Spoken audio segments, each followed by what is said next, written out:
A lot of people hate this one, which I also love that I love it. A romance book should never be that long, but now I'm thinking of it, some of my most highly rated romance books are the thickest romance books I've ever read. So maybe we've got it all wrong. Welcome back to Lilybelle Lifts channel. Now, book content is something I do like here and there, but I actually had a really successful year of reading. So I thought, why not just go through all the books I read. I read over 40, I think it might be around 43 books. So let's get straight into it, because you know the drill. If you're a book girly, you just want to know what these books are. I'm someone who also kind of keeps, like, not necessarily a book journal, more like a scrapbook for life, aka a bullet journal. So I actually have all the list here of the books. So I'm going to probably try and go through it in order and quickly give my star rating. But honestly, looking at this, my star rating has probably changed. That's just what happens. As you evolve and your taste changes in books, I feel like your star ratings also change. So take it with a grain of salt in terms of what I rate my books, but let's jump into it. I really hope these don't fall, but let's start with stack 1. First book on my list was The Love Hypothesis. Now, I'm not a huge Ellie Hazelwood fan, I don't think. I feel like her books are a hit or miss for me. I still haven't even got through Love Theoretically, like I'm struggling to get through it, but some people said that was their favorite.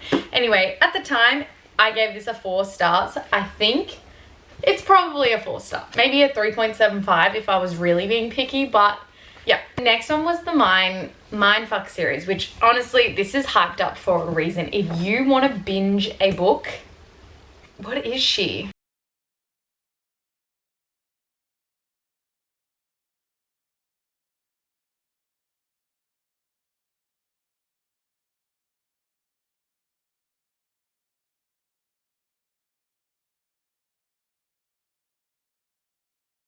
That's basically all you need to know. There is no spoilers in that. That is very well known. But these are 5 books in one. So this is just the giant book with 5 books. So each book is only, I think, like over 100 or under 200 pages, and you can binge it. So I really, really love this. Like, this lives rent-free in my mind. Oh, I gave it 5 stars. The next book I read, I think it was on my Kindle.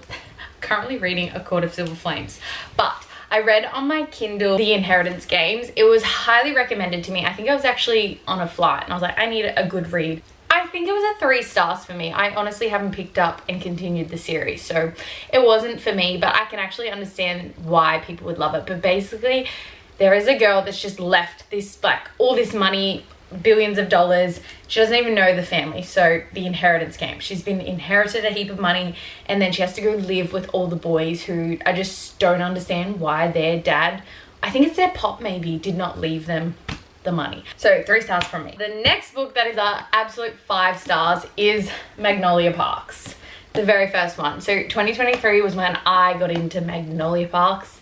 Spoiler alert, I still have not finished the series, and I don't mean the new one that just came out. I have not finished Daisy Hates and the Great Undoing. It is taking me so long to get through it. I don't know why. It's some of people's favorites, but Magnolia Parks, like your toxic gossip girl vibe, and I love it. I love the way they describe the clothes as well, like, and you just get an insight into like really bougie, like Prada and Dior, like all those kind of clothes. It is just so fun. Jessa Hastings can write in such a unique, descriptive way. Next I read were another Kindle Unlimited, and oh my goodness, I still talk about this book and they still are constantly on my mind of the plot twist. I know it's not some of people's favorites. I know the author might not be some people's favorites because sometimes it's predictable, sometimes it's not, but Frida McFadden, if you want to binge any kind of thriller, her books are a go-to. You could read them in a day. And the 2 books that I read in 24 hours were The Housemaid's Secret, number 1 and 2. They were just incredible to me. I think because I hadn't read any of her other books, I think if you're coming from, you know, like The Inmate or another book, maybe it won't be as like impactful as it was for me because it was my first one of Frida McFadden. I just think any Frida McFadden, whatever is your first one, will probably blow your mind. I'm always telling my friends, please read The Housemaid's Secret, and I'm so excited for the 3rd one to come out. I don't care if the writing's not that good, it just blew my mind. 5 stars. It was clearly on a Frida McFadden hit. So then I read Never Lie because I just wanted another one. I was like in my thriller era. I can't even remember what that one was about. Actually, it says I rated it 3 star, and you know what? I think it is. I think it's a 3 stars. It must have been predictable. It was still on a thriller kick, and I read Rock, Paper, Scissors because I'd heard really good things about Alice Feeney and everyone was hyping her up a lot. And to be honest, Rock, Paper, Scissors, it could have been the mood I was in when I was reading it, or maybe I just read too many thrillers. That's the other thing. Ratings of books is just so dependent on when you read them in your life compared to maybe someone else. So that one was also a 3-star for me because it just didn't do it for me. Back to Magnolia Parks, I also read Daisy Hates. This is number 2 in the universe and loved it. I'm actually more of a Magnolia and BJ fan, so the Magnolia Parks definitely are my 5 stars. Daisy Hates is a 4-star for me, or 4.5 probably, but yeah, this cover is one of my favorites. This one, I will read anything this author writes from here on out. So far, I have read what is out of this series. I have read, and I'm so excited for the next one, but 5 stars. 5 stars. I could not put it down. And this is a, how many pages? 583 page book. Don't let that deter you away. I saw someone the other day being like, this has been so recommended, but there's no way I'm reading nearly a 600 page romance book. And I was like, look, I get it. But this is an exception. This is a big fat exception. A lot of people hate this one, which I also love that I love it. Maybe I love a toxic romance, but love it. Like, love Mile High. It just got me addicted to Liz Tomford. So love that one. I went back to the Magnolia Parks series and I read the next Magnolia Parks one, which I loved. I loved this one. So this is The Long Way Home, 4.5 stars, but I'm thinking about it, it's probably a 5 stars. This whole series could probably be a 5-star. I feel like if you're rating the books a 4 and a 5 and there's a whole series, it instantly becomes a 5-star series because you want to still read all of the books. So therefore, 5 stars in my mind.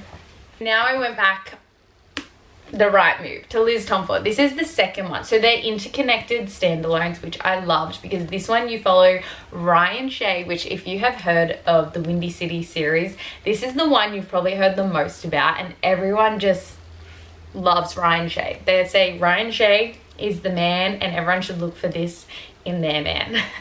Stevie from Mile High, her best friend is Indy and she needs a place to stay, so she ends up staying with her brother, and Ryan Shea is Stevie's brother. So as you can see, it's all interconnected, and I love that about it because I loved Mile High. So when I get to see those characters pop back up, it's just like, oh, like you just feel way more connected than just any kind of romance book. So I'm a huge fan. If there's one romance series I'm going to recommend, it is the Windy City series. Next book I read was Tomorrow, Tomorrow, and Tomorrow. Now this is just such a unique book. I can still think exactly how it went. Therefore, I think it is a 4.5 star because I think I actually said it was a 5-star, but I don't think it's a 5-star feeling for me anymore.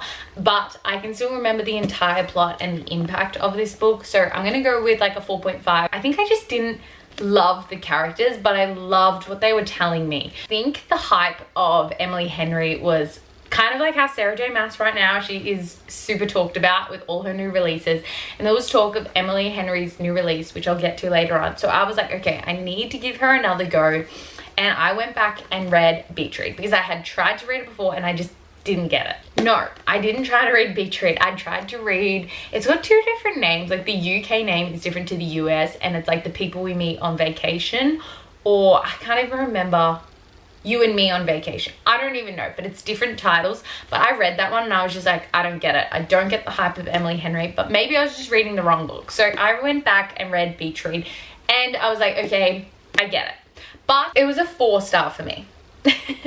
That's fine. That's still a fantastic rating, but it's just not a 5-star. I don't think Emily Henry is like a 5-star constant author for me. She's more of a hit or miss, similar to Ali Hazelwood is how I feel about Emily Henry. But I can appreciate the way she writes, because then the next book I read was the new release. So when Happy Place came out, I was like, okay, I get it now. I get how to read Emily Henry. I went back and read Beach Read. I was like, let's do it. Let's read Happy Place.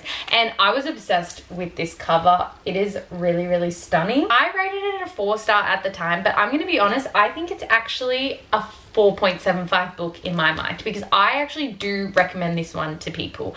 I think it is a beautiful way to follow someone through their life, through relationship, friendships. The way it explored a found family friendship, also navigating a breakup and someone you'd been with for years, I think was just incredibly done, and such a real life scenario that a lot of people can probably relate to. And I think a lot of people do relate to Emily Henry, which is why she's so hyped up. It's clearly on a bit of a similar vibe and romance kind of vibe.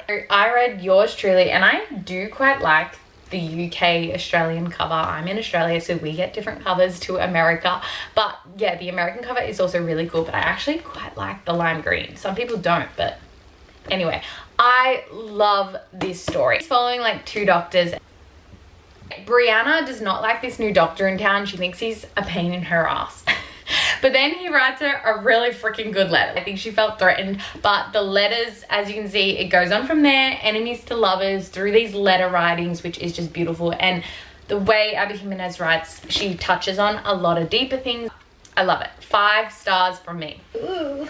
The next few books are actually an Audible, because when I'm reading memoirs, I think they're really good to listen to through an Audible. But it was I'm Glad My Mum Died, and that is a very well-known memoir over 2023, and I really loved it. It was hard to listen to at times. It's Jeanette McCurdy explaining her life and as a childhood star. Next one I read was a Kindle read, and it was The Perfect Marriage. I think I like thrillers as a little palate cleanser in between my books. Perfect Marriage, I rated a 4-star. I thought the thriller was good. Like, it was better. It was well written.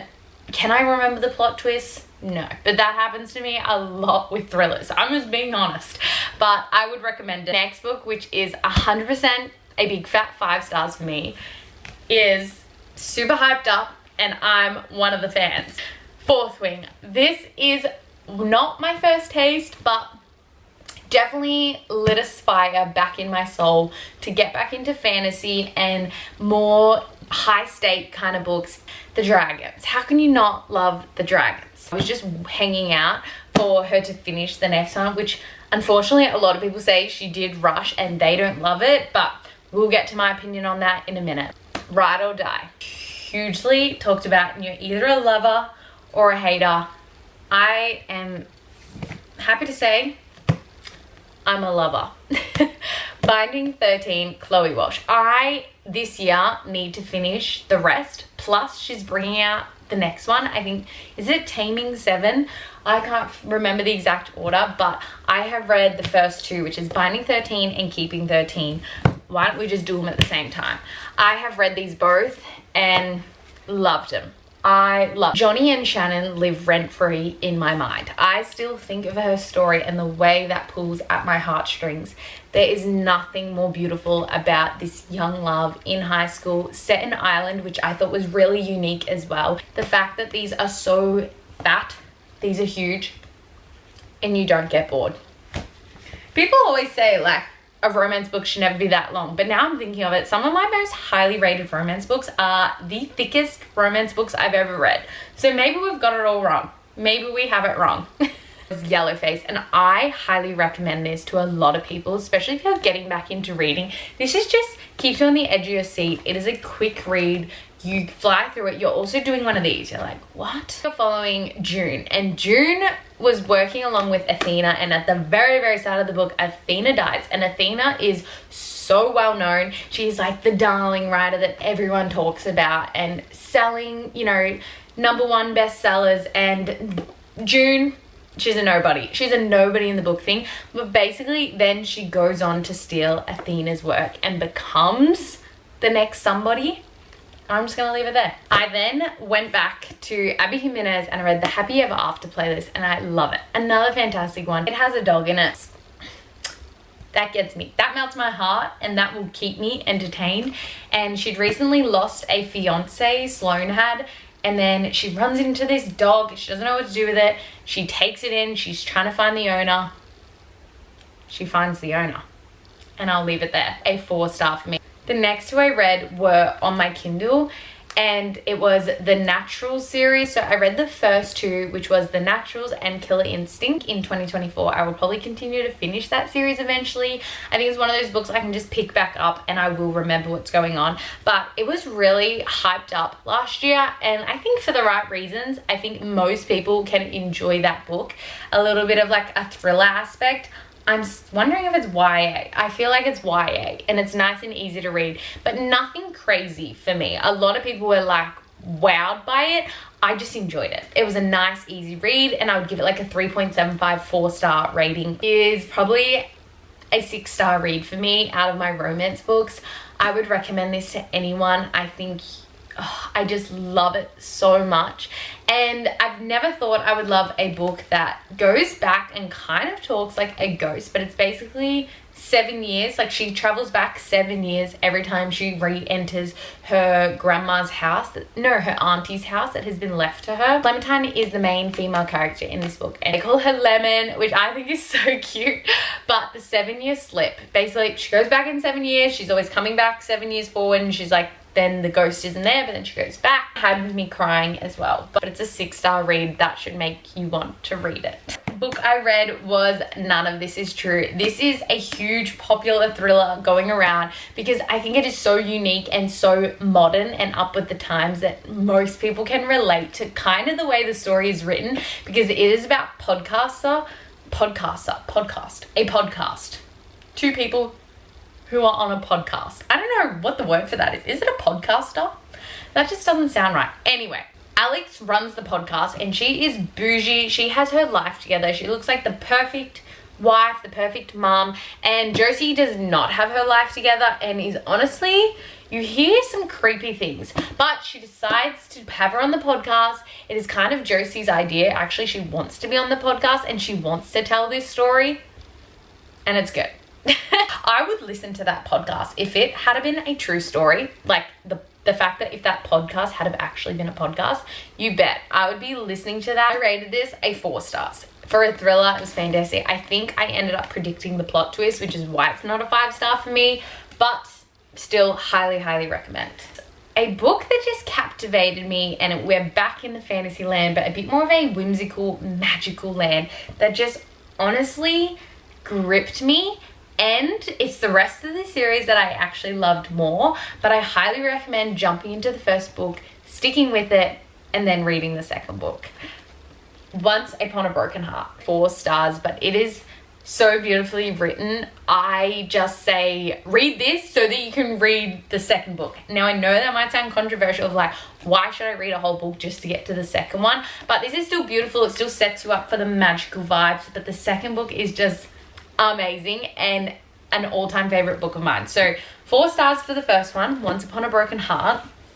I personally, if you're wondering, did not read the Caraval series before, which I know is kind of connected and you can read it before to get a bit more of a backstory, but I personally have not, and I still thoroughly enjoyed it. I actually switched it up a little bit and I read The Prison Healer, which is kind of popular but also kind of not that talked about, and I really loved The Prison Healer. I am looking forward to finishing the series. I have read the second one, but I really enjoyed the first one. Kiva is in the prison. This is not your normal prison. This is like a fantasy world kind of prison. It is not nice. And there's all these different magical systems and rules, but Kiva is the prison healer. So no matter what crime these people have done, she has to heal them. If they have an injury, she has to heal them, but she's just like working constantly to heal all these people. And then it kind of goes into the backstory of how she ended up in prison. So I'm not going to spoil that, but I loved this and I loved the magic system. To the second one, The Ballad of Never After, which this is a 6-star read for me. I think about Jax all the time. Jax and Evangeline, it's just such a good story. And from Once Upon a Broken Heart, you are set up, you're ready to go. And the ending of this, I don't know how people waited so long for the third one. I had luckily read this right as the third one was coming out, so I got to jump straight back into the world. But so many people were left on a cliffhanger and had to wait, I don't know how long it was, over a year or something for the third one. And my gosh, I would have been screaming because I was obsessed with this book and obsessed with the ending. 6 stars. I said, I was so lucky that the next one was coming out straight away. So I quickly pre-ordered and it rocked up like a few days later. But this has to be my favorite cover. But I would say I rated it 5 stars because of how in love I was at the time and how quick I got to move on to the next one. I gave it a 5 stars because I just loved the world. I loved the way it wrapped up. But I can acknowledge a lot of people saying that it just didn't quite wrap up the way they had been anticipating it to, which I think is fair enough. But overall, this whole world and this whole series, the way it is written, is still just a 5 stars for me. Oh my. The next book I read, I had read and listened to Audible. I was trying to get through it and I think I was like 70% through, but I ended up just DNFing the rest of it because it just wasn't for me. Maybe I could have seen myself finish if I really persisted, but I was like, I just am too busy. It is becoming the end of the year and I just wasn't in the mood for forcing myself to read something. But I'm still got it on this list because I think some people would probably still love this story. To be honest, I don't think I can even tell you. It's like a weird, I don't even know, but Eliza Clark Pennis. It was her new one. I was obsessed with the way this cover just kind of captivated me and I'd heard about it, but let me just read it. Nearly a decade after the horrifying murder of a 16-year-old Joan Wilson is a seaside town journalist. So I think it's like an interview style and she's journaling about the death, but I'm confused is all I can say. No rating from me. Probably a 2 stars. Then the second book of the Empyrean, is it the Empyrean? Yeah. I don't know if I'm saying this right. Don't come for me, but the Empyrean series. Anyway, Iron Flame. A very anticipated read for a lot of people ever since Fourth Wing had come out. Now, a lot of people, as I said, when I get to this, some people were disappointed and said it was rushed. I was not disappointed. I loved it. I just loved being back in the world. I wasn't overly critical of maybe if some parts did feel rushed. I just didn't criticize it. I was happy to be back reading about my dragons. Another 3 books I'm pretty sure to come out. Hopefully maybe she takes her time a little bit more, but I'm also so excited to just get back into that world every time. First one 5 star, this one 4.5, and I cannot wait to see where the rest of this series go. There is not much I can describe about this because you need to read Fourth Wing first, but I'm a lover of it. Some people are not. I am.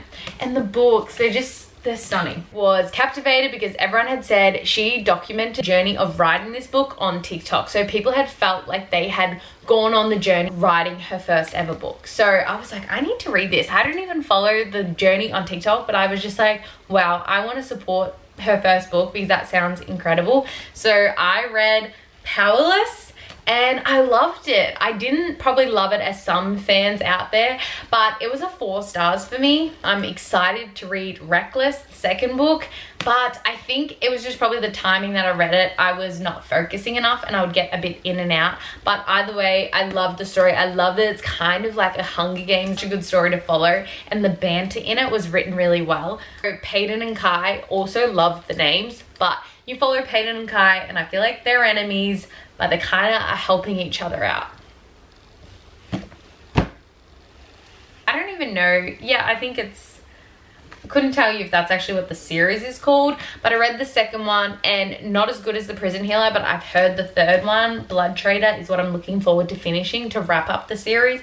But I did love it and the ending got me. The ending was really, really good. I would still highly recommend this series because I'm enjoying it and I think this is all that matters. Then I decided to jump into a world that I am so excited to continue on this year after reading the first 2. But in 2023, I only got to the first one, which some people would call not the first one. Let's not go into it. This is the way I chose to read it, but the reading order is completely up to you. There are so many different ways you can look it up, but this is the Throne of Glass series, and I decided to start with the prequel and read Assassin's Blade first, and I loved Assassin's Blade. I just already was hooked. I was so attached to the characters. I was sad at some points. Like, it really had my emotions, and it was a no-brainer for me to be like, yeah, done. I want to read the rest of the Throne of Glass series. It's another Abby Jimenez, but I think I actually read it earlier on and I just put it in my reading journal like quite low because I must have forgot to. It was Part of Your World, which is the interconnected standalone with the Happy Ever After playlist, and I think it's the Friend Zone one, which I haven't read, so maybe I need to finish it off and read that one. But I think the order of it doesn't quite matter. They all just connect. So either way, you'll be attached to the characters. But Part of Your World, 5 stars for me, and it's what made me want to keep reading from her. Now, the last book I read of 2023, none other than the Windy City series. I read the new one that came out, and it was Caught Up. So we have Mile High, The Right Move, and then Caught Up, and now there's another one coming out, which I cannot remember the name, but nonetheless, I'm so excited because I really, really love these stories. This one followed the coach's daughter, Milla, becomes a nanny for Kai. And you hear about Kai briefly. He has a son. He's a single dad. He was just left with the baby. He didn't even know he had a kid. And it was like 6 months old when it rocked up. And he's just taken on this dad role like a king. And Milla is the babysitter because he needs one. Having dad guilt. So the coach says, I don't care what you say, my daughter is going to help you look after your kid while we're traveling around, while we're playing the games. And the way Miss Liz Tomford can write male characters is something you definitely want to get your hands on. So 4 stars for Caught Up, and highly, highly recommend. That is all the books I read in 2023, plus all of the ones I read on my Kindle and Audible. I love a Kindle, if you have been wondering. Sometimes it just helps you fly through a book, particularly the Windy City series, which are like a 600-page romance. They are on Kindle Unlimited, at least the first 2 are, and you will fly through when you're just tap, tap, tapping. I had a really successful reading year as someone who's not like a reading girly. Well, I would say I'm a part of the reading girly club now, but I love watching YouTube and all the booktubers. It is how I get my steps in every day. I get on the treadmill before the gym and I watch all my booktubes. So there's your tip. If you want to get your steps in, but also just have fun, then watch booktubers. It is the most lighthearted, welcoming community on YouTube. So I thought I would pop out a video because a lot of these were recommended to me from some of my favorite booktubers like Destiny, Haley, Sarah, Rachel.